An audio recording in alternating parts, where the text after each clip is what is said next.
स्वागत है आपका एनबीएस पॉडकास्ट के नए एपिसोड में। और जल्दी से शुरू करते हैं आज का किस्सा। और आज का किस्सा इतना अजीब है कि जब ये किस्सा मैं सुन रहा था तो मेरी जितने भी मैंने अभी तक किस्से सुनाए हैं, इतना मतलब कह सकते हैं कि इट्स काइंड ऑफ छलावा टाइप किस्सा। लेकिन इतना छलावा कोई जब अपना जाल बुनता है तो शायद ये किस्सा उसके लिए बिल्कुल फिट बैठता है। अब जल्दी से शुरू करते हैं किस्से को। विपिन और बलवंत दोनों एक ही कंपनी में काम करते थे और काफ़ी अच्छे दोस्त थे। अब जो बलवंत है उसके नाना नानी हिमाचल के किसी बड़े अच्छे गांव में रहते हैं, जिसका नाम मैं लूँगा नहीं क्योंकि अब भाई जगह का नाम लेना मुनासिब नहीं है। वहाँ की सीनरीज, वहाँ के पहाड़, नदियाँ, झरने बहुत ही ज़्यादा लाजवाब हैं। अब विपिन और बलवंत जो है वो सोचते हैं कि भाई ऐसा करते हैं कि क्यों ना 2-3 छुट्टियां लेके हम ऐसा करते हैं, अपने मैं नानी जी के घर चलता हूँ, तू साथ में मेरे चल पड़। तो छुट्टियां की छुट्टियां हो जाएगी, हिल स्टेशन घूमने का भी हो जाएगा और साथ में होटल वगैरह का भी खर्चा जो है वो नहीं देना पड़ेगा, घर पे रहेंगे, घर का खाना खाएंगे। अब विपिन को ये बात बड़ी अच्छी लगती है। अभी दोनों की जो नौकरी है वो नई नई शुरू हुई थी और ये बात है अमूमन 2005-06 के आसपास की, जब इंटरनेट का इतना युग नहीं था मोबाइल में और साथ के साथ ही मैप्स जैसी कोई चीज़ होती नहीं थी। तब पहाड़ी इलाकों में टावर नेटवर्क की काफ़ी समस्या भी रहती थी। अब विपिन और बलवंत जो है वो तैयारी करना शुरू कर देते हैं 2-3 दिन पहले कि भाई ठंड होती है, कपड़े लेके जाएंगे, वहाँ पर कौन सी जगह पे घूमेंगे। नाना नानी को फ़ोन भी करके पूछते हैं कि आसपास की कौन सी जगह है, क्योंकि हमारे पास दिन जो है वो कम है और हम चाहते हैं कि ज़्यादा से ज़्यादा जगह को घूमा जा सके। अब ये सारी जो प्लानिंग हो जाती है, लेकिन वो कहते हैं ना कि जब नौकरी कर रहे होते हैं तो फिर नखरा क्या होता है। अचानक से बलवंत को कंपनी में काम पड़ जाता है। हालांकि दोनों एक ही कंपनी में काम करते थे, लेकिन बलवंत का जो डिपार्टमेंट था वो सेल्स का था और विपिन का डिपार्टमेंट जो था वो अकाउंटेंसी का था। अब कोई पर्टिकुलर कोई सेल्स की मीटिंग होगी या कुछ डील ब्रेक करनी होगी तो उसकी वजह से बलवंत को एक दिन बाद आना पड़ेगा। यानी कि विपिन का जो प्रोग्राम था वो अब पहले बना हुआ था। पहले तो विपिन कहता है कि भाई मैं तेरे साथ ही चलूँगा, लेकिन बलवंत कहता है कि भाई ऐसा मत कर, मुझे ठीक नहीं लगेगा, तू ऐसा कर, तू चले जा वहाँ पे मैं नाना जी को फ़ोन कर देता हूँ और नंबर वगैरह भी तुझे दे देता हूँ नाना जी का। और नाना जी के पास है मारुति 800 नीले रंग की। तो जब तू बस स्टैंड पहुँचेगा, तेरे जाने से पहले पहले वो वहाँ पे होंगे, तो तू वहाँ के उनके साथ चले जाना। अब विपिन जो है वो पहले तो हिचकिचाता है कि भाई नाना जी से कभी वो पहले मिला नहीं था। अब पहली बार किसी जगह पे ऐसे जा रहा है जहाँ पर वो पहले कभी गया नहीं। और बलवंत के साथ तो उसकी दोस्ती अच्छी थी, लेकिन नाना नानी जी को तो वो जानता नहीं था और ऊपर से बिल्कुल अकेला। पहले तो वो बलवंत के साथ जाने में भी हिचकिचा रहा था, लेकिन अब बलवंत जो है वो उसको बार बार परस्यू करता है तो हार के उसको इसकी बात माननी ही पड़ती है। अब विपिन चल पड़ता है उस हिमाचल के गांव की ओर। वहां पे जाता है, बस स्टैंड पे जाता है। बस स्टैंड पे नाना जी का नंबर लगाता है, लेकिन नाना जी का नंबर लग नहीं रहा होता। जैसे कि मैंने कहा कि नेटवर्क का इशू होता है। 2-3 बार ट्राई करता है, लेकिन जैसे ही वो बार बार ट्राई करने की कोशिश कर रहा होता है, अचानक उसकी जो नज़र है वो एक नीले रंग की मारुति 800 पर पड़ती है। अब विपिन बिना सोचे समझे उस गाड़ी की तरफ बैठता है। गाड़ी को पहले नॉक करता है। जब देखता है कि ड्राइविंग सीट पर एक बुजुर्ग आदमी बैठा है तो उसको पूरी तसल्ली हो जाती है कि ये बलवंत के नाना जी हैं। वो दरवाज़ा खोलता है और बैठते कहता है कि आपको मैं काफ़ी देर से फ़ोन लगा रहा था और आपका फ़ोन लग नहीं रहा था। आगे से जो वो व्यक्ति है वो कोई जवाब देते नहीं। अब जो विपिन है वो अगली सीट पर बैठता है, अपना सामान पीछे रखता है और मुड़ के एक बार दोबारा से देखता है कि फिर भी कंफर्म करने के लिए कि अगर कुछ गलत हुआ तो सामने वाला बंदा बोलेगा, लेकिन उन्होंने कुछ बोला नहीं। अब वो चल पड़ते हैं अपने घर की तरफ। सारे रास्ते में विपिन ने तो 1-2 बातें की, लेकिन बलवंत के नाना जी, सो कॉल्ड नाना जी, कोई बात कर नहीं रहे थे। अब मैं सो कॉल्ड नाना जी की बात कर रहा हूं, लेकिन इस किस्से में सबसे अजीब बात जो होगी कि वो बलवंत जी के नाना जी ही थे और वो बलवंत के नाना जी नहीं भी थे। अब आप ये सोचेंगे कि भाई ये कैसा रहस्य है। यही तो इस किस्से का रहस्य है। जब मैंने भी सुना तो मैं भी हक्का बक्का रह गया। अब ये किस्सा आगे बढ़ाते हैं, लेकिन उससे पहले भाई मुझे अब ज़बरदस्ती इसको काटना पड़ता है, क्योंकि आप में से कई व्यूअर्स कहानी सुनते हैं, लाइक नहीं करते, सब्सक्राइब नहीं करते और भाग जाते हैं, और हर रोज़ कहानी भी सुनते हैं भाई, क्योंकि जो यूट्यूब का स्टूडियो होता है वहाँ पर एनालिटिक्स जो होते हैं वो सब कुछ बता देते हैं। तो ऐसा मत कीजिए भाई। अगर आपको कहानियाँ पसंद आ रही है, चैनल पसंद आ रहा है, तो लाइक ज़रूर कीजिए और साथ के साथ ही चैनल को ज़रूर सब्सक्राइब कीजिए, क्योंकि यहाँ पे आपको रोज़ के रोज़ हॉरर कहानी और साथ के साथ ही वीकली पॉडकास्ट भी सुनने को मिलेंगे। तो आई होप कि जो हॉरर के शौकीन हैं उनके लिए ये बेस्ट चैनल होगा। अब बढ़ते हैं किस्से की तरफ, और जैसे जैसे ये किस्सा बढ़ता जाएगा उस रहस्य से भी बढ़ता उठता जाएगा कि जैसा कि मैंने कहा कि वो बलवंत के नाना जी थे भी और बलवंत के नाना जी नहीं भी थे। अब गाड़ी चलती जा रही है। विपिन को लग रहा था कि शायद उनके नाना जी रिजर्व हैं, या बीच में वो ये भी सोच रहा था कि उनको खेचल तो नहीं दे दी, यार उनका जो धोता है वो तो आया नहीं, मैं यहाँ पर आकर उनकी गाड़ी में बैठ गया हूँ। तो वो ये महसूस कर रहे होंगे कि भाई इस उम्र में मुझे ड्राइवर बना दिया। अब उनका जो गांव था वो उस बस स्टैंड से काफ़ी दूर था और ऊपर से पहाड़ी इलाके, और ये बात तब की है जब सड़कें जो पहाड़ों की थी वो काफ़ी टूटी फूटी होती थी।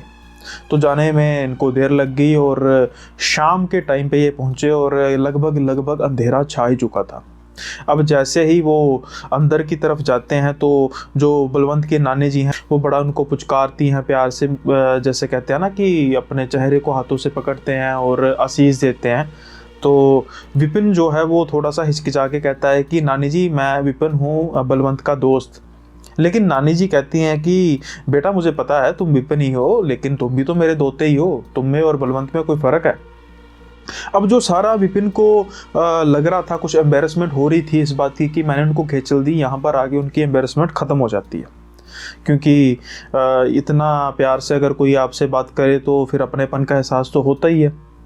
अब जो विपिन है वो अपना सामान वगैरह रखता है, लेकिन वो ये चीज़ फिर से नोटिस करता है कि बलवंत के नाना जी बिल्कुल वैसे ही स्वभाव के हैं, और उनको लगता है कि शायद इनका ये पक्का स्वभाव ही होगा भाई किसी से ज़्यादा बात ना करना। अब एक दूसरे कमरे में जाके दोनों वृद्ध और वृद्धा जो है वो हल्की फुल्की खुशबुसाहट करने लग पड़ते हैं, जैसे कुछ अरेंजमेंट्स की बातें कर रहे हो।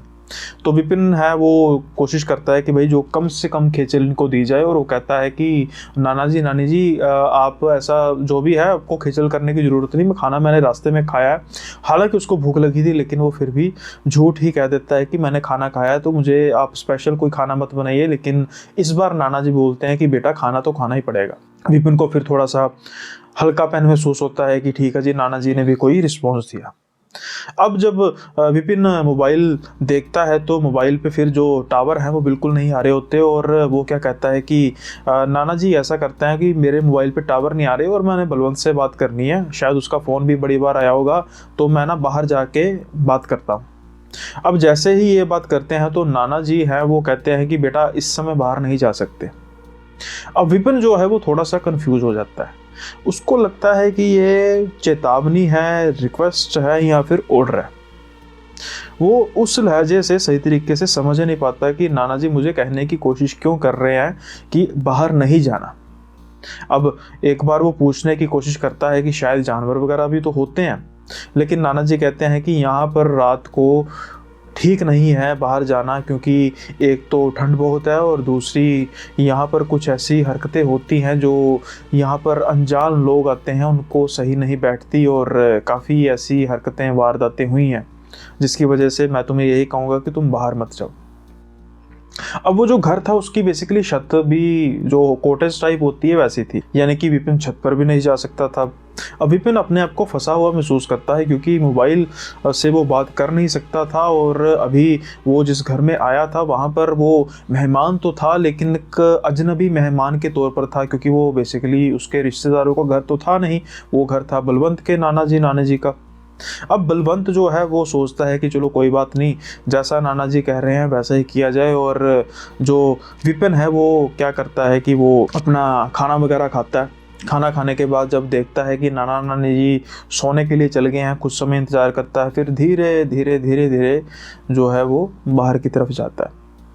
अब जो रास्ता है वो काफ़ी सुनसान होता है, और कहीं ना कहीं विपिन को ये महसूस होने लग पड़ता है कि शायद नाना जी जो कह रहे थे वो ठीक है कि नहीं, वो ठीक ही था शायद। अब विपिन कोशिश करता है बलवंत को फ़ोन लगाने की, क्योंकि अगले दिन दोपहर से पहले पहले बलवंत ने भी आ जाना था। तो विपिन को काफ़ी ओड लग रहा होता है और विपिन बलवंत को फ़ोन लगाता है और खुशकिस्मती से वो फ़ोन बलवंत को लग जाता है। ये तो उसकी खुशकिस्मती थी कि उसका फ़ोन लग चुका था बलवंत को, लेकिन नेटवर्क कम होने की वजह से बलवंत की आवाज़ आ ही नहीं रही थी। ऐसा लग रहा था कि बलवंत काफ़ी फ्रस्ट्रेट है और वो कह रहा था कि भाई कहाँ पे है, कहाँ पे, तू कहाँ पे? तो वो कहता है कि भाई मैं तेरे नाना जी के घर में हूँ। तो उसको हल्का हल्का सुनाई देता है कि नाना जी तो तेरा इंतज़ार करते रह गए। तो वो सोचता है कि शायद मजाक तो नहीं कर रहा भाई, मैं नाना जी के घर में बैठा हुआ हूँ, वो मुझे गाड़ी पे लेकर आए और दोनों जो है वो बात करने की कोशिश कर रहे हैं। और जो मेरे भाई लोग जो नेटवर्क की समस्या से आमतौर पर जूझते रहते हैं या फिर उस समय के मोबाइल होल्डर हैं, जब ये नेटवर्क की समस्या खासतौर पे पहाड़ों पे काफ़ी ज़्यादा होती थी, तो वो कोरिलेट कर सकते हैं कि जब दो लोग बात कर रहे हो और नेटवर्क बहुत ज़्यादा ब्रेक कर रहा हो तो वो बात कैसी हो सकती है। बड़ी ही मुश्किल से विपिन को ये बात समझ में लग रही थी हल्की हल्की कि भाई जो नाना जी हैं वो तेरा बस स्टैंड पर वेट कर रहे थे। अब इससे ज़्यादा उसको सुनाई देता नहीं है, नेटवर्क फिर से कट जाते हैं। अब विपिन जब दोबारा घर जाता है तो उसके मन में एक संशय होता है कि मैं किसी गलत घर में तो नहीं आ गया। लेकिन वो संशय कैसे उसको जस्टिफाई कर सके, क्योंकि जब उसकी नानी जी से मिला तो उसने स्पेशली कहा कि मैं विपिन नहीं हूँ, बलवंत तो नानी जी कहती हैं कि मुझे पता है, तो भी तो बलवंत जैसा ही है। और इसके अलावा इनके पास नीले रंग की गाड़ी भी है।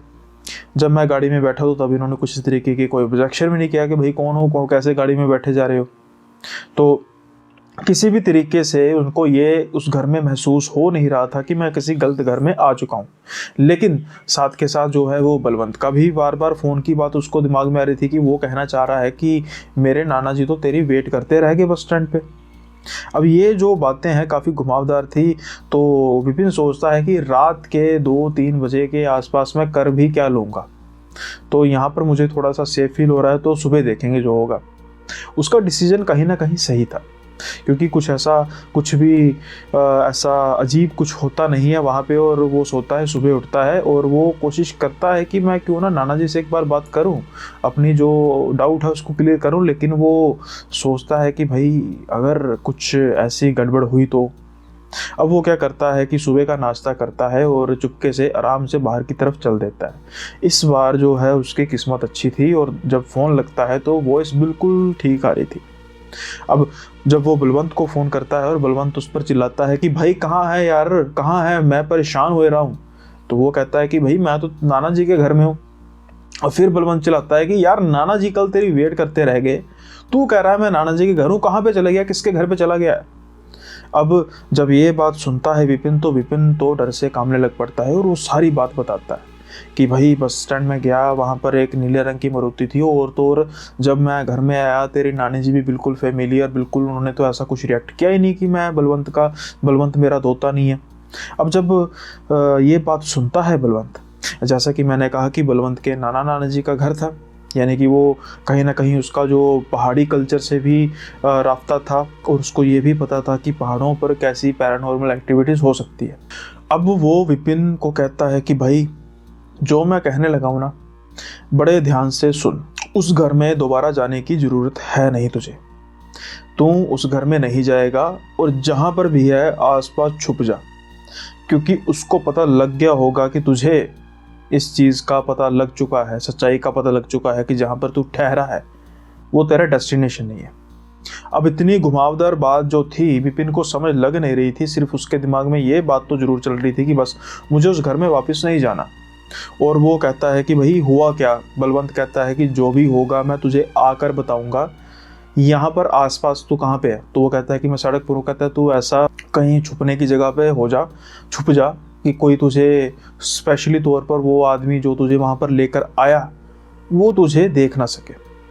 अब विपिन जो है वो काफ़ी हैरान, लाखों सवाल उसके मन में, जैसे कि आपके मन में भी हैं, लेकिन वो करता तो करता क्या। उसके हाथ में कुछ था नहीं और वो जैसा बलवंत उसको कहता है वो उसको वैसे ही करना पड़ता है। वो जैसे तैसे करके कोई एक ऐसी झाड़ी की आड़ लेता है जहाँ पर उसका दिखना मुश्किल होता है और कुछ समय बाद वो देखता है कि वही नीले रंग की गाड़ी बार बार उस सड़क के आसपास चक्कर लगा रही है। जैसे कि वो उसे ही ढूंढ रही थी। अब विपिन को कुछ ना कुछ ये चीज़ें क्लियर होनी शुरू हो जाती है कि हो ना हो ये कोई गैंग है, क्या है मुझे नहीं पता, लेकिन मेरी जो जान है वो खतरे में है। एक बात उसने और अच्छी की कि उसने फ़ोन जो है उसको वाइब्रेट पे किया था, और कुछ समय बाद तो बलवंत का फ़ोन आना ही था। अब जब बलवंत का फ़ोन उसको आता है तो बलवंत कहता है कि भाई मैं बस स्टैंड पहुंच चुका हूँ, अब तू बता तू है कहाँ पे। विपिन को भाई क्या पता कि वो कहाँ पे था, क्योंकि उसके लिए तो बिल्कुल नई जगह थी। लेकिन दूर से उसको एक बोर्ड नज़र आता है और वो बोर्ड को काफ़ी देर तक समझने की कोशिश करता है, तो फिर एक गांव का नाम जो है वो पढ़ पाता है, और वो बलवंत को कहता है कि इस जगह पे बोर्ड लगा हुआ और उस पर एक गाँव का नाम लिखा है और मैं यहाँ पे हूँ। अब जो बलवंत के नाना जी थे उनको तो पता था, वो जल्दी से गाड़ी भगाते हैं और उसको कहते हैं कि जब तक हम ना आए तब तक तू किसी भी हालत में यहाँ से बाहर नहीं निकलेगा। अब 2-3 घंटे बाद वो वहाँ पे पहुँचते हैं उस बोर्ड पर, और जब विपिन उनको देखता है वहाँ पे तो उसकी सांस में सांस आती है। अब जब वो दरवाज़ा खोलते हैं और इधर उधर देखते हैं तो विपिन भी अपने आप को सेफ फील करता है कि भाई ये है तो नीली गाड़ी, लेकिन यहाँ पर मेरा दोस्त बैठा है। वो जल्दी से भागता है, उसकी आंखों में आंसू होते हैं, डर होता है, और जल्दी से वो बलवंत को गले लगा लेता है। अब वो पूछता है कि भाई हुआ क्या, तो बलवंत कहता है कि पहले तू गाड़ी में बैठ के घर चल, फिर तुझे सब कुछ बताएंगे। अब ये गाड़ी में बैठता है, डरा हुआ होता है, बहुत ज़्यादा बात करता नहीं है, लेकिन सवाल इसके बहुत ज़्यादा थे। अब जैसे घर पहुंचते हैं तो घर पहुंचने के बाद जो उस जगह से जहां पर ये पहले घर में रुका था उससे कुछ किलोमीटर दूर था, अमूमन कुछ 15-20 किलोमीटर, यानी कि 1 घंटे की आमतौर दूरी पे था। 15-20 किलोमीटर 1 घंटे पहाड़ों में। जब वो पहुंचता है तो फिर बलवंत उसको कहता है कि भाई बात ऐसी है कि यहाँ पर कुछ लोग ऐसे हैं जो काला जादू करते हैं और वो बलि भी देने का काम करते हैं, तो हो सकता है कि हो ना हो तो उन लोगों के हत्थे चढ़ते चढ़ते बचा है जो इंसानों की बलि देते हैं। अब जब विपिन कहता है कि भाई जब मैंने ये बात कही कि मैं तो बलवंत का दोस्त हूँ, बलवंत नहीं हूँ, और वो गाड़ी भी वैसी, तो फिर बलवंत समझ आता है कि भाई जो ये तांत्रिक होते हैं ना, इनकी बड़ी शक्ति होती है और इन्होंने अपनी ऐसी बलाएं छोड़ी होती हैं जिनको सब कुछ पता होता है इंसानों का, और वो कह सकते हैं कि एक तरह का छलावा ही होता है जो आपको अपने जाल में फंसा लेता है। तो उनके जाल में फंस गया, वही नीली गाड़ी, वही तुझे लगा एक बूढ़ा इंसान है, घर पे जाके नानी जी ने भी जो है तुझे ऐसे ट्रीट किया कि जैसे तू बलवंती होता है। अब विपिन के जो शहर का निवासी था उसके दिमाग में इतनी बातें आ नहीं रही थी, लेकिन उसको इस चीज़ का तो पता था कि भाई पहले मैं गलत जगह पर ही गया हूँ, तो इसलिए गलत है, ठीक है, सच है, झूठ है, मुझे नहीं पता, मैं बच गया। अब उसके जो नाना जी थे विपिन को वो हल्के हल्के जाने पहचाने लग रहे थे। विपिन कहता है कि नाना जी उसकी जो शक्ल है ना बिल्कुल हल्की हल्की आपसे मिलती है। तो उसके नाना जी हंस देते हैं कि भाई जो इंसान, जो तांत्रिक गाड़ी का रंग भी वही बना सकता है, तो मेरे साथ तो शक्ल मिल ही सकती है। बात उनकी ठीक थी, बिल्कुल गलत बात वो कर नहीं रहे थे, लेकिन वो थे गलत क्यों, वो भी पता लगेगा। अब विपिन नहाता धोता है, उसका सामान जो है वो तो वहीं पर पड़ा हुआ था। बलवंत और विपिन के जो हाइट वगैरह वो लगभग सेम थी, और विपिन कहता है कि भाई मेरा सामान, तो बलवंत कहता है कोई बात नहीं, सामान तेरा ले आएंगे, तो पहले तू नहा दो, खाना वगैरह खा। अब विपिन जो है वो डाउटफुल हो जाता है कि भाई, उसको तो कन्फ्यूज़न हो जाती है कि भाई अब जहाँ पर मैं अब आया हूँ वो जगह ठीक है या जहाँ पर पहले था, क्योंकि विपिन ऐसे बिहेव कर रहा है जैसे वो इंसान कर रहा था, पहले तू खा नहा दो। तो विपिन कहता है कि यार मैंने घर पे बात करनी है, तो मैं ज़रा बाहर चले जाऊँ, अब रात का टाइम हो चुका था। तो बलवंत कहता है कि यहाँ पर बाहर जाना ठीक नहीं है रात को। अब विपिन के अंदर दिमाग में सैकड़ों बातें घूम रही होती हैं कि भाई ऐसे ही कुछ जवाब वो बूढ़ा आदमी भी दे रहा था जो आज मुझे विपिन दे रहा है। वही मिलती जुलती शक्ल उस बूढ़े की विपिन के नाना जी से मिल रही है। अगर वो छलावा हो सकता है, वो भ्रम हो सकता है, तो ये भी भ्रम हो सकता है। विपिन के दिमाग में शांति नहीं थी इस चीज की। उसको भय हो रहा था, उसको भ्रम हो रहा था, सब कुछ उसके दिमाग में चल रहा था। और तो और वो अपने दोस्त बलवंत पर भी विश्वास नहीं कर पा रहा था। अभी शायद मैंने बलवंत की जगह विपिन का नाम ले लिया होगा गलती से, तो अगर गलती से ले लिया है तो प्लीज़ उसको करेक्शन समझिए कि वो बलवंत था, कि बलवंत पर भी उसको शक हो रहा था। विपिन सारी रात सो नहीं पाता। वो जाग कर निकालता है क्योंकि उसको लगता है कि भाई अगर मैं सो गया तो ऐसा ना हो कि मेरी सोते सोते ही बलि कोई दे दे, क्योंकि उसको शक हो गया था बलवंत पर। अब पहले वाले जो इंसान ठीक थे, अब वाले इंसान ठीक थे, उसका दोस्त बलवंत ठीक था, कौन था ठीक? ये सारी बातें विपिन को बहुत ज़्यादा परेशान करे जा रही थी। डर, परेशानी, अनजानापन उसको खाया जा रहा था। लेकिन अब इस रात से जो पर्दा है वो जल्दी ही उठने वाला था, क्योंकि सुबह जब विपिन नाश्ता करता है, वो सबके हाव भाव देखता है, उसको कुछ अजीब तो लगता है, लेकिन फैमिलियर देन प्रीवियस वन। फिर वो घर को थोड़ा सा विजिट करना शुरू करता है और उसको एक फोटो नजर आती है फ्रेम में, जिसको देखकर तो विपिन दंग का दंग रह जाता है। और वो हड़बड़ाते हुए बलवंत को बुलाता है, बाबा बलवंत जल्दी आ, जल्दी भाग कर आ। विपिन जल्दी से हड़बड़ाहट में बलवंत को उस फोटो की तरफ उंगली करके कहता है कि ये कौन है? तो जो बलवंत है वो कहता है कि नाना नानी। अब विपिन बलवंत की तरफ अपनी हैरानी से देखता है और उसको या कहें कि विश्वास हो ही चला था कि यहाँ पर भी भ्रम ही चल रहा है, यहाँ पर भी भ्रम जाल ही चल रहा है। और वो डरती हुई निगाहों से कहता है कि क्या यार, नाना नानी जी तो वो है। तो बलवंत कहता है कि ये भी नाना नानी जी हैं। अब जब ये सुनता है विपिन तो कहता है कि भाई मैं पहले से ही बड़ा परेशान हूँ, मुझे सही से बताइए इस माजरा क्या है। तो बलवंत कहता है कि बेसिकली ये जो लोग हैं, ये यानी कि जो फोटो में हैं, ये मेरे नाना जी के भाई, सगे भाई थे, यानी थे, अब नहीं है। लेकिन बलवंत कहता है कि तू इतना हैरान और डर क्यों रहा है? कहता है भाई जिनके घर मैं रुका था वो यही तो थे। अब जब बलवंत ये बात सुनता है, उनके ये बातें करते करते उसके नाना जी भी आ जाते हैं, नाना जी भी आ जाते हैं, तीनों हैरान हो जाते हैं, क्योंकि जिसके बारे में ये बात कर रहा था वो तो इस संसार में थे ही नहीं। उनकी काफ़ी देर पहले मौत हो चुकी थी, दोनों की एक एक्सीडेंट में। अब जब ये बात सुनते हैं बलवंत के नाना जी तो वो कहते हैं कि बेटा ये हो ही नहीं सकता, ये लोग कैसे तुमने देख लिए? तो जब फिर से विपिन सारी बात बताता है तो वो कहते हैं कि इसका एक ही हल है कि जहाँ पर तू रुका था हमें बता, उसका थोड़ा बहुत तुझे पता है? तो वो कहता है हाँ मुझे पता है। अब वहाँ पर उन्होंने सामान तो देखना ही था। अब ये वहाँ पर निकलते हैं, वहाँ पर जाते हैं तो जिस घर में एक दिन पहले विपिन रुका था वो घर बिल्कुल ही खंडर बना हुआ था। और जब उस घर के अंदर जाते हैं तो विपिन का सामान बिल्कुल वैसे ही पड़ा हुआ था जैसे उसने छोड़ा था। अब विपिन अपनी आंखों पर विश्वास नहीं कर पा रहा था, वो समझ नहीं पा रहा था कि भाई पिछले एक दिन में मेरे साथ हो क्या गया है। अब बलवंत के नाना जी फिर उसको समझाते हैं कि हो सकता है कि अभी उनकी जो आत्माओं को मुक्ति ना मिली हो और किसी तरीके का छलावा तेरे साथ छल हुआ है। यहाँ से अब जल्दी ही चले जाना आपके लिए ठीक है, ना ही सिर्फ इस घर से, इस खंडर घर से, ना ही सिर्फ हमारे घर से, बल्कि जितनी जल्दी हो सकता है आप इस एरिया को छोड़ के चला जाइए, क्योंकि शायद आप किसी छलावे के छल में आ चुके हैं और वो अब आपको छोड़ेगा नहीं जब तक आप यहाँ पे रहेंगे।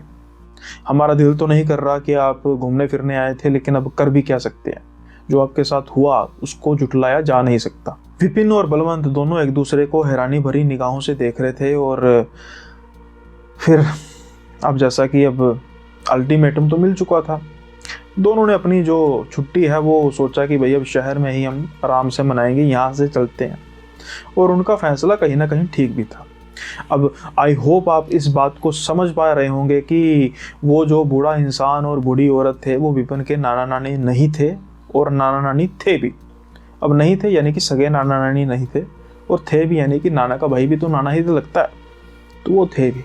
आई होप आपको ये गुंजलधार डरावनी कहानी किस्सा पसंद आया, और अगर पसंद आया तो मुझे उम्मीद है कि आप इसको लाइक करेंगे, साथ के साथ ही सब्सक्राइब भी करेंगे चैनल को और शेयर करेंगे अपने फ्रेंड्स के साथ, नोटिफिकेशन के आइकॉन को भी प्रेस करेंगे, क्योंकि इससे आपको मेरे आने वाली वीडियोज़ के नोटिफिकेशन मिलते रहेंगे। और अगर आप अपने जो कहानियाँ हैं, अपने किस्से हैं खुद के, वो भेजना चाहते हैं मुझे ताकि मैं इस चैनल पर और कुछ पॉडकास्ट पर उसको नरेट करूं, तो मेरी जो डिटेल है ईमेल आईडी और इंस्टा आईडी की, वो आपको इस वीडियो के एक पोर्शन में, मिडिल के पोर्शन में भी मिल जाएगी, और साथ के साथ ही मेरे कमेंट बॉक्स में, इस वीडियो के कमेंट बॉक्स में भी वो आपको प्रोवाइड हो जाएगी। तो अगर आप चाहते हैं तो भेज सकते हैं। मुझे कहानियाँ जो है वो काफ़ी आ रही हैं, और उसके जो सोर्सेस हैं मैं उस पर तवज्जो इतनी नहीं दे रहा, मैं सिर्फ देख रहा हूँ कि वो अच्छी हो, सुनाने लायक हो, जिसको सुन के आप एंजॉय भी करें और डरे भी। जल्दी से बढ़ते हैं अब अगले किस्से की ओर। अब ये किस्सा है दो बहनों का, सोनिया और सुनीता। दो सगी बहनें, दोनों की शादी हो चुकी थी। अभी जो सोनिया है उसकी नई नई शादी हुई थी, और वो घर में कुछ समय बाद अपने हस्बैंड के साथ यानी कि अपने मायके आई थी। जो सुनीता है वो भी मैरिड थी, लेकिन वो रहती लोकल ही थी, यानी कि जहाँ पर इनका मायका था, सुनीता का घर उस जगह से बामुश्किल कुछ 4 या 5 किलोमीटर दूर था। अब जब सोनिया अपने हस्बैंड के साथ आती है, नई नई शादी हुई होती है, तो वो सुनीता को भी बुला लेते हैं कि हम आएंगे, आकर बैठकर बातें करेंगे, ढेर सारी बातें होती हैं। तो जो सुनीता है वो भी अपने हस्बैंड के साथ और अपने बच्चों के साथ वहाँ पे आ जाती है। अब इनके जब घर पे अपने मायके आती है तो टाइम काफ़ी हो जाता है, यानी कि बातें वगैरह करते हुए, खाना वगैरह खाते हुए। अब फिर क्या होता है कि जो सुनीता होती है उसने तो वापस अपने घर जाना होता है, तो लोकल होती है, घर के काम भी होते हैं, तो वो कहते हैं कि हम तो भी चलते हैं। सुनीता और जो उसका हस्बैंड और जो बच्चे थे वो आए थे बाइक पर। अब रात का समय हो चुका था, और रात के समय में वैसे तो जाना मुनासिब नहीं था, लेकिन जो इनका घर था वो बेसिकली एक मेन हाईवे से जो है वो थोड़ा सा ही एडजॉइनिंग पर था, ज़्यादा दूर नहीं था। तो वो रास्ता था, कह सकते हैं कि वो हाईवे का रास्ता था, तो इनको इतना कुछ वो था नहीं कि सुनसान होगा रास्ता। अब वो रास्ता जैसे मैंने कहा कि 4-5 किलोमीटर का था, लेकिन ऐसा रास्ता भी था जो सिर्फ और सिर्फ 2 किलोमीटर का था। उस रास्ते के बारे में कुछ ऐसी चर्चाएं थी, ना ही सिर्फ आज से, कई सालों से, कि वहां पर एक से एक खूंखार छलावे रहते हैं, एक से एक खूंखार भूत प्रेत रहते हैं, और रात को वहां पर जाना किसी भी तौर पर मुनासिब नहीं है।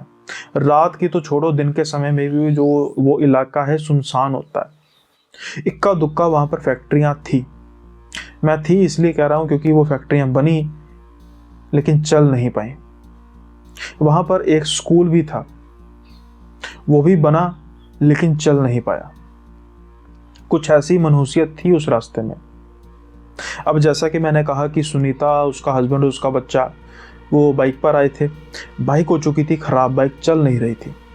तो सोनिया और उसका जो हस्बैंड है वो कहते हैं कि हम ऐसा करते हैं कि आपको गाड़ी पर छोड़ आते हैं। उनके पास गाड़ी थी। पहले तो वो उनको मनाने की कोशिश करते हैं कि रह लो, लेकिन चलो जब मानते नहीं हैं तो फिर वो कहते हैं कि हम आपको गाड़ी पर छोड़ कर आते हैं। अब वो उनको गाड़ी पर छोड़ने उनके घर जाते हैं। जब वहाँ पे जाते हैं तो वहाँ पर भी चाय पानी थोड़ा बहुत टाइम लग जाता है, और अब समय हो जाता है रात के 11:30 बजे के आसपास का। जब वो वापसी कर रहे होते हैं तो जो सोनिया का पति है तो वो अचानक से इस रास्ते की तरफ देखता है। अब वो रास्ता था जो एक तरफ हाईवे की तरफ जाकर जुड़ रहा था, और दूसरा रास्ता वो सुनसान रास्ता सीधा जा रहा था। वो सोनिया को कहता है कि ये रास्ता तो छोटा लग रहा होगा क्योंकि बिल्कुल सीधा है, और ये जो हाईवे है वो घुमावदार है क्योंकि हो सकता है मैप वगैरह लगाया हो। लेकिन सोनिया उसको स्ट्रिक्टली मना करती है, और वो कहती है कि इस रास्ते से हमने नहीं जाना। अब सोनिया का पति वो कहता है कि कारण, तो सोनिया फिर उसको सारा वो चीज़ें बताती हैं जो मैंने आपको बताया कि बड़ा ही मनहूस रास्ता है और कुछ ऐसी वारदातें हुई हैं। कई लोगों को यहाँ पर जब वो बताते हैं कि वो बच तो गए, लेकिन यहाँ पर उनको ऐसा लग रहा था कि कुछ आदमी चल रहे हैं जो जले हुए हैं, और उनको जलते हुए आदमी भागते नजर आ रहे हैं। कई जो लोग हैं वो उनको काफ़ी ज़्यादा ऐसा लगता था कि वो जब चल रहे हैं तो उनको आवाज़ें आसपास सुनाई दे रही हैं, और बस वो पीछे मुड़ के नहीं देखते और भागते थे। अब जब ये सोनिया की बात उसका पति सुनता है तो फिर वो कहता है कि सब बकवास कर रहे हैं। कोई ऐसी चीज़ नहीं होती, बस इन्होंने ऐसे ही कोई शराब वगैरह पीकर कुछ ऐसा चलता फिरता होगा और उसको कुछ महसूस थोड़ा बहुत होता होगा कोई जानवर के आसपास चलने की आवाज़, फिर वो कहानियाँ बड़ी बड़ी बना देते हैं, हम तो इसी रास्ते से चलेंगे। अब सोनिया के बार बार मना करने के बावजूद भी उसका पति मानता नहीं है। उसको मान लेना चाहिए था, क्योंकि एक तो वो अनजानी जगह पर आया था, क्योंकि उनका जो घर था वो यहाँ पर, वो लोकल नहीं थे, वो दूसरे शहर में रहते थे, और इसकी वजह से इस रास्ते के बारे में तो उसको बिल्कुल ही पता नहीं था। लेकिन जिसको पता था उसकी बात तो मान लेनी चाहिए। काफ़ी देर दोनों के बीच में हल्की फुल्की बहसबाजी होती है, और फिर सोनिया ये डिसाइड करती है कि अब रास्ता सारा 1-2 किलोमीटर का है, गाड़ी पर हैं तो 2 मिनट में रास्ता जो कवर हो जाएगा, तो हम ऐसे ही बहस कर रहे हैं, इतनी देर में तो हमने रास्ता कवर भी कर लेना था। लेकिन सोनिया की भी सोच ये गलत थी। वो तो यहाँ की रहने वाली थी और उसको तो इस चीज़ का पता था। अब वो उस रास्ते पर अपनी गाड़ी डाल लेते हैं, और वही होता है जिसका सोनिया को डर था। उसके पति ने तो बिल्कुल भी एक्सपेक्ट किया नहीं था। अब होता क्या, बिल्कुल सुनसान रास्ता, रोशनी का एक बल्ब, यानी कि एक बल्ब तक नहीं, और रोशनी का कोई सोर्स तक नहीं सिवाय उनकी गाड़ी की बत्तियों के। अभी कुछ 500 मीटर ही तो बीते होंगे, अचानक से इसकी गाड़ी रुक जाती है। अब जब गाड़ी रुकती है तो काफ़ी ज़्यादा हैरान हो जाता है, क्योंकि गाड़ी इतनी पुरानी थी नहीं कि गाड़ी में कोई खराबी आए। हालांकि वैसे तो किसी भी गाड़ी में आ सकती है, लेकिन एक्सपेक्टेड नहीं था। अब वो उतरने की कोशिश करता है तो सोनिया उसको रोक लेती है कि प्लीज़ उतरना मत, यहाँ पर ही सेल्फ वगैरह दे के दोबारा कोशिश करो, प्लीज़ उतरना मत, ये रास्ता बड़ा खतरनाक है। अब उसका पति हंसने लग पड़ता है कि अरे यार, क्यों तू मजाक में खुद डर रही है और मुझे भी डराने की कोशिश कर रही है। अंधेरे के सिवा यहाँ पर कुछ डरावना और है भी क्या। अब जो ये बात करता है तो शायद वहां पर जो कुछ थे उनको बात ये पसंद आती नहीं, क्योंकि हर एक की अपनी सेल्फ रिस्पेक्ट होती है। कहीं ना कहीं सोनिया के पति ने उनको ललकार दिया था। अभी ये बातें चल ही रही थी तो अचानक सोनिया कहती है, सामने देखो। आवाज में उसके डर था, कपकपा रही थी। अब जब ये सोने का पति देखता है तो वो भी उस तरफ देखता है जहाँ पर उसकी पत्नी देख रही थी, तो वो देखता है कि कुछ 4 जलती हुई चीज़ें हैं, यानी कि 2 आंखें ऊपर की तरफ, 2 नीचे की तरफ, जो धीरे धीरे धीरे धीरे धीरे धीरे उनकी तरफ बढ़ती आ रही है। ना ही कोई आवाज़, ना यानी कि कोई गाड़ी वगैरह भी नहीं, और वो ऐसी थी जैसे कोई लो जल रही हो, कोई लाइट नहीं थी, लो जैसी थी। अब जैसे जैसे वो गाड़ी का सेल्फ मार रहा था, लाइट तो थी गाड़ी की, उससे ये पता लग रहा था कि कुछ ऐसी चमकती चीज़ें आ रही हैं, लेकिन आकृति तो कोई नज़र आनी थी, आकृति तो कोई भी नज़र नहीं आ रही थी वहाँ पे। ये देखने के बाद तो अब जो सोनिया का पति है वो भी सीरियस हो जाता है कि हो ना हो ये कुछ अजीब सी चीज़ है। उनके देखते ही देखते वो जो लो है वो उस फैक्ट्री की दीवार की तरफ जाती है जिसके बारे में मैं बात कर रहा हूँ, और वहां पर जाके वो बिल्कुल क्रॉस कर जाती है। अब बस इसके बाद क्या देखना बाकी रह गया था दोनों के लिए। सोनिया तो पहले ही जानती थी कि यहाँ पर कुछ ऐसी हरकतें होती हैं, लेकिन उसका पति जो है उसके लिए तो ये नया एक्सपीरियंस था। अब वो भी कहीं ना कहीं पछता रहा था कि शायद मैंने अपनी जिद को लेकर गलती कर दी, यहाँ पर जिद कर गलती कर दी। अब वो भी थोड़ी सी पैनिक होके सेल्फ को मारना शुरू कर देता है, क्योंकि उसको लगता है कि अब हम एक मुसीबत में फंस चुके हैं और जितनी जल्दी हो सके यहाँ से निकलना चाहिए। मोबाइल की तरफ देखती है सोनिया तो मोबाइल के टावर भी बिल्कुल ख़त्म। अब वो किसी को फ़ोन भी नहीं कर सकते थे, लेकिन गाड़ी स्टार्ट हो जाती है। जैसे ही गाड़ी स्टार्ट होती है दोनों रिलैक्स होते हैं और बस सोनिया का पति वो गाड़ी भगाता है।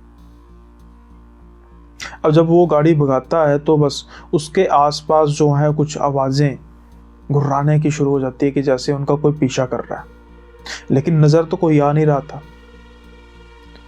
नज़र उनको बिल्कुल भी कुछ नहीं आ रहा था, लेकिन घुर्राने की वजह ऐसे थी कि ना जाने कितने जो दरिंदे जानवर हैं वो इनकी गाड़ी के पीछे लगे हुए हैं। और सोनिया तो बिल्कुल स्तब्ध थी। हाल तो उसके पति का भी कुछ ऐसा था, लेकिन उसको तो कहीं ना कहीं कंट्रोल करना ही था।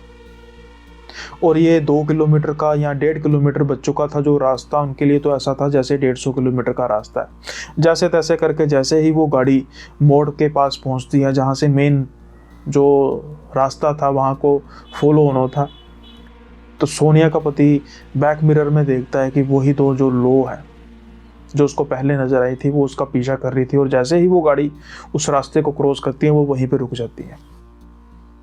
अब जैसे रास्ता क्रॉस होता है तो वो गाड़ी को थोड़ा सा साइड पे करते हैं, क्योंकि वो जो एरिया था वहाँ पर गाड़ियाँ वगैरह आ जा रही थी तो सेफ था। अब उनके हाथ पांव कांप रहे थे और जैसे तैसे करके कंट्रोल करते हैं और सोनिया तो फिर शुरू हो जाती है कि मैंने कहा था ना। अब उसका पति उसके हाथ पैर जोड़ता है कि आगे से आपकी हर बात मानूंगा, ये पहला और शायद आखिरी एक्सपीरियंस ही हो पैरानॉर्मल इनके लिए, क्योंकि इन्होंने जो देखा और इनके लिए ये जानलेवा भी हो सकता था, क्योंकि उस सारे रास्ते में इन दोनों के अलावा कोई नहीं। और शायद ये चमत्कार ही था, इनके ऊपर परमात्मा की कोई ना कोई कृपा ही थी कि वो गाड़ी स्टार्ट होगी, क्योंकि जो भी था वो इनका पीछा करना शुरू कर चुका था। और अगर ये वहां पर रुक जाते तो हो सकता है कि अगले दिन ये नहीं इनकी वहां पर लाशें पड़ी हुई होती और कितनी बड़ी ट्रेजेडी हो जाती। अब मैं ये नहीं कहता कि आप ऐसी बातों को, ऐसे रास्तों पे ना जाइए, मत कीजिए, लेकिन अगर आपके पास कोई ऐसा ऑल्टरनेटिव है कि आपको कुछ ऐसे रास्तों को अवॉइड करना पड़े तो परेशानी ही क्या है। ये अंधविश्वास कोई समझे या ना समझे, लेकिन जब इंसान गलती से भी ऐसी चीज़ में फंस जाए तो फिर वो सबसे पहले यही सोचेगा कि भाई मुझे पंगे लेने की ज़रूरत थी क्या। जो रास्ता सीधा रास्ता था वहाँ से भी तो जाया जा सकता था। तो अगली बार जब किसी ऐसे रास्ते पर जहाँ पर कुछ ऐसी चर्चाएं होती हों, उस रास्ते पर जाने से पहले एक बार विचार जरूर कर लीजिएगा कि कहीं ऐसी कुछ हरकत आपके साथ हो जाए और आप बेबस हों तो फिर क्या होगा।